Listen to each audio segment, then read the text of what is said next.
அனைவருக்கும் வணக்கம். இன்றைக்கி இந்த மூலிகை நம்ம எடுக்கிறோம் இல்லைங்களா? மூலிகை எடுக்கும்போது காப்பு கட்டி சாப நிவர்த்தி பண்ணி காப்பு கட்டி ஒரு மூலிகையை நம்ம பிரயோகத்துக்கு மாந்திரிய பிரயோகத்துக்கு நம்ம எடுப்போம்.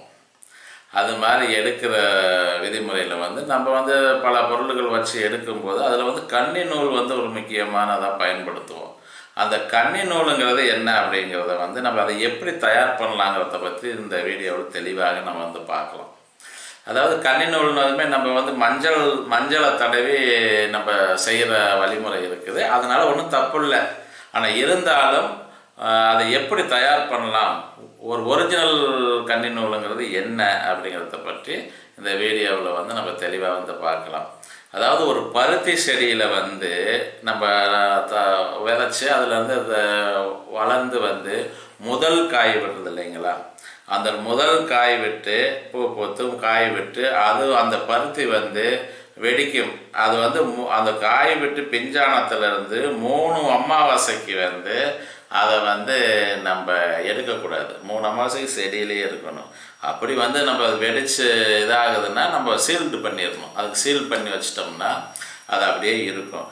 3 அமாவாசைக்கு விட்டுருந்து பிறகு அதை எடுத்து அந்த இதில் இருக்கக்கூடிய விதைகள் இருக்கு இல்லைங்களா, அந்த விதைகளை எடுத்து நம்ம போடணும். பூமியில் விதைக்கணும்.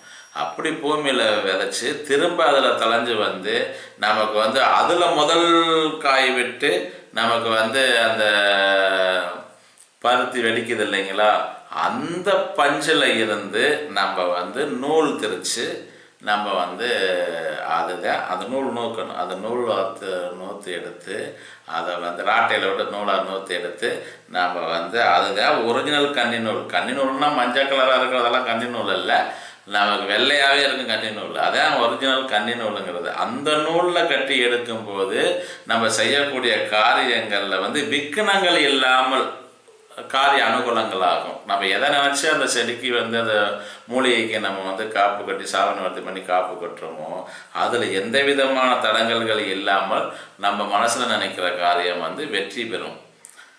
இதுதான் நம்ம கன்னி நூல் எப்படி தயார் பண்ணுறதுங்கிறத ஒரு பார்த்தோம்.